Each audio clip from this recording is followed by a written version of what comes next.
Mon Seigneur et mon Dieu, je crois de tout mon cœur que tu es ici, que tu me vois, que tu m'entends. Je t'adore à genoux devant toi. Je te demande le pardon de mes péchés et ton aide pour faire de mon mieux ce moment de prière. Marie, ma mère immaculée, Saint Joseph et mon ange gardien, intercédez pour moi. Viens Seigneur Jésus. Oui, Amen. Viens Seigneur Jésus. Jésus, aujourd'hui nous en sommes déjà au 3e jour de la préparation à cette fête de l'Immaculée Conception, justement dans la prière d'introduction à cette méditation, à ce moment où je discute avec toi, où nous discutons tous ensemble avec toi, tous ceux qui souhaitent participer à ces minutes avec Jésus, tous les êtres humains qui souhaitent rentrer dans la prière avec toi, et toi qui souhaites rentrer dans cette prière aussi, devons invoquer l'Immaculée, Marie la Mère Immaculée. Et pour mieux connaître cette femme que tu nous as donnée comme mère, comme compagne de voyage, comme celle qui nous donne la vie et qui protège notre vie, qui continue de la donner, nous voulons continuer à suivre sa vie. Après avoir reçu l'annonce de l'ange qu'elle serait la mère du Seigneur, ta mère Jésus, qui est aussi ma mère et qui est aussi ta mère à toi qui prie en ce moment, a décidé de partir en voyage. Elle se mit en route et se rend dans une région montagneuse de la Judée. Donc elle habite un peu plus au nord, au sud de la Galilée, au nord d'Israël, pardon, et elle habite dans ce qui est au sud de la Galilée, et elle va descendre jusque dans les régions qui sont autour de Jérusalem, qui sont assez montagneuses, c'est d'ailleurs assez joli comme endroit, pour aller visiter sa cousine Élisabeth, qui est beaucoup plus âgée qu'elle, et qui est enceinte du 6e mois. D'ailleurs, je ne peux pas m'empêcher, en imaginant cette scène, et toi aussi tu peux peut-être l'imaginer avec moi, on peut, tiens, pourquoi pas, dans ce moment de prière, on pourrait se dire, tiens, et si je vivais cette scène avec Marie? Et si j'accompagnais Marie pendant cette scène? Toi et moi, peut-être on aime voyager, ou peut-être que tu n'aimes pas voyager, mais souvent, on a aimé les histoires. J'aimais bien, quand j'étais petit, que un prêtre, lorsqu'on partait en camp, bien le soir, pendant le soir, ce prêtre, il y avait le feu au milieu. On était un peu dans l'obscurité, donc on voyait pas bien les visages les uns des autres, mais on était réchauffés par le feu, il y avait cette ambiance, et il nous racontait des histoires, les histoires qu'il avait pu vivre dans sa jeunesse. Et on était saisis par l'histoire, et on imaginait ce qui pouvait se passer à chaque moment, des péripéties qu'il pouvait nous raconter. Et peut-être que la foi chrétienne, c'est aussi réapprendre à devenir enfant et réapprendre à aimer les histoires et à les vivre comme un enfant, à les vivre à la manière d'un enfant. Et donc de revivre l'histoire de Marie, l'histoire de ta mère Jésus, l'histoire de ma mère, comme un enfant. Un peu comme ça peut arriver parfois, les grands-parents, ils peuvent te raconter aussi des histoires. Je me souviens, ma grand-mère ou mon grand-père pouvaient me raconter des choses qui s'étaient passées dans leur enfance, pendant aussi la Deuxième Guerre mondiale, et puis comment ils s'étaient rencontrés. C'est toujours fascinant. Quand tu demandes, tu vas voir tes parents dire, ah, mais vous êtes rencontrés comment, etc. Et d'ailleurs, c'est drôle, je sais pas si ça t'est arrivé de le faire, mais d'entendre tes parents leur raconter, ou de voir des enfants qui leur demandent, leur anniversaire de mariage ou une quelconque autre occasion, de raconter, et les parents se remettent au jeu de raconter. Et on a l'impression de revivre l'histoire et que eux, d'une certaine façon, la revivent.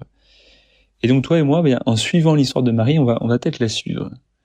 Et on imagine que Marie, bien, elle est enceinte des premiers mois. Et justement, l'autre jour, j'étais avec une jeune femme qui avait la grâce d'être enceinte, l'immense grâce de découvrir qu'elle était enceinte. Et elle n'était pas très bien. Les jeunes femmes que je connaisse qui sont enceintes sont habituellement un peu prises par des nausées. Elles ont pas forcément leur état habituel, et ça peut être au début un état compliqué. Et je te vois, Marie, ma mère, te vois là comme ça, tu viens de recevoir que tu es la mère de Jésus, tu as probablement une grande joie, et peut-être aussi tu commences à avoir des nausées dans ces premiers mois, et puis c'est ton premier, donc peut-être qu'il y a un peu d'inquiétude. Une femme, quand elle a son premier enfant, elle peut être particulièrement attentive, soigneuse. D'ailleurs, je les vois aussi, voilà, les premiers premiers enfants, elles sont beaucoup plus attentives que les enfants d'après. Il faut très attention à ce qu'elles mangent, à ce qu'elles boivent et tout.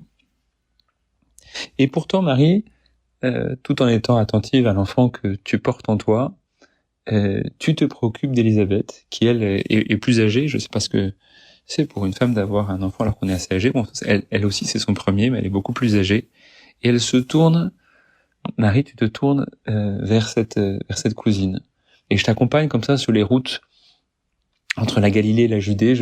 On descend du nord au sud, tout en montant vers les collines, et d'être tout à la joie. Et en même temps, de voir comment est-ce que si tu es empressé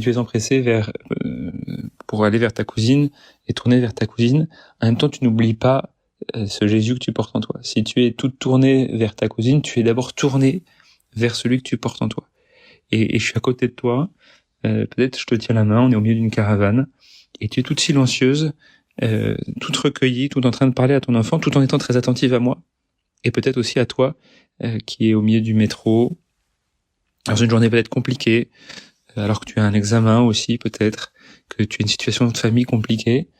Marie, elle est à côté de toi, toute tournée vers son fils, toute attentive à son fils, toute reconnaissance de la joie qu'elle a de porter son enfant. Et en même temps, elle est tournée vers toi. Elle est toute tournée vers toi parce qu'elle est tournée vers son fils Jésus qu'elle porte en elle. Elle est toute tournée vers toi parce qu'elle est très attentive. Parce que Marie, tu es très attentive à ce Jésus que tu portes en toi, à ce Sauveur qui vient d'être conçu en toi. Eh bien, tu arrives à être toute attentive à moi, comme tu es attentive à Élisabeth. Et tu rentres dans la maison de Zacharie, tu salues Élisabeth, et j'entends moi aussi cette salutation. J'ai l'impression d'être cette Élisabeth, que par cette méditation, par cette prière, j'ai comme l'impression que tu rentres en moi, que tu viens à l'intérieur de moi, que tu me salues. Et c'est vrai que souvent le matin, Jésus, j'ai tendance à penser au fait que je dois te dire bonjour, que j'ai envie de te dire bonjour, que je désire te dire bonjour. Mais parfois j'oublie de me dire, mais au fait, avant que ce soit moi qui dise à Marie, je te salue Marie, à ta mère, c'est elle qui me dit bonjour, comme c'est toi qui me dis bonjour. Et quand j'entends cela, quand j'entends que Marie me salue, quand j'entends que Marie est là à côté de moi, quand j'entends qu'elle est là et qu'elle vient me voir, qu'elle vient prendre soin de moi, qu'elle vient s'occuper de moi, qu'elle vient s'intéresser à moi, qu'elle vient me rendre service. Je suis tout bouleversé. Et il y a quelque chose qui tressaille en moi, justement ce petit enfant dont on parlait, qui tressaille en moi parce que en entendant cette histoire de Marie, la Vierge toute pure, la Vierge toute sainte, la Vierge toute immaculée, et savoir qu'elle s'intéresse à moi qui suis impur, pécheur et souillé, je suis bouleversé. Je me dis mais comment se fait-il que toi qui es la plus belle de toutes les femmes et qui porte en toi l'enfant Jésus, comment ça se fait que tu viennes jusqu'à moi? Comment ça se fait que tu viennes t'intéresser à moi? Comment ça se fait que tu viennes me chercher? Ça me fait un peu penser à cette scène dans l'Ancien Testament, Jésus, où ton père se promène dans le jardin et vient chercher Adam. Il lui dit, où es-tu? Où es-tu? Et Adam doit être tout surpris de dire, mais comment considère que tu viennes me chercher alors que je t'ai renié? Et on dit, toi et moi, à Marie, mais quel bonheur pour toi d'avoir cru à l'accomplissement des paroles qui te furent dites de la part du Seigneur. Comment tu as fait pour croire? Toi, tu es heureuse, tu as la joie, Marie, et tu m'apportes cette joie parce que tu as cru. Parce que tu as fait confiance à Dieu, tu apportes la joie au monde. Parce que tu t'es remise entre les mains de Dieu, tu apportes le bonheur au monde. Et on sent cette joie d'Élisabeth, je sens cette joie d'Élisabeth qui est tellement, tellement, tellement heureuse de sentir ce Jésus qui vient à elle, ce Jésus qui vient s'occuper d'elle, ce Jésus qui vient s'intéresser à elle. Toi, mon Seigneur, justement, on est dans ce temps de l'Avent et on te dit viens, et justement tu viens à moi. Tu viens à moi avant même que je te dise de venir à moi. Tu viens à moi avant même que je te désire. Rien que le fait que je dis viens, Seigneur Jésus, c'est que tu es déjà venu. Parce qu'il y a que toi qui peut me faire désirer de te désirer, qui peut me faire avoir le désir que tu viennes en moi. C'est toi qui as suscité ce désir en moi et cet émerveillement. Alors, aujourd'hui, je vais essayer avec ton aide, justement de voir que Marie est souvent à mes côtés et de faire attention à cette présence.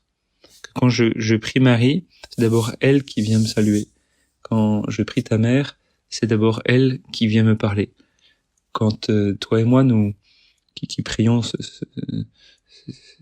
temps, qui passons ce temps avec Jésus, lorsque nous serons dans notre journée, que nous soyons attentifs à cette présence de Marie qui est là, qui vient me saluer et qui vient m'apporter son Jésus, qui devient mon Jésus.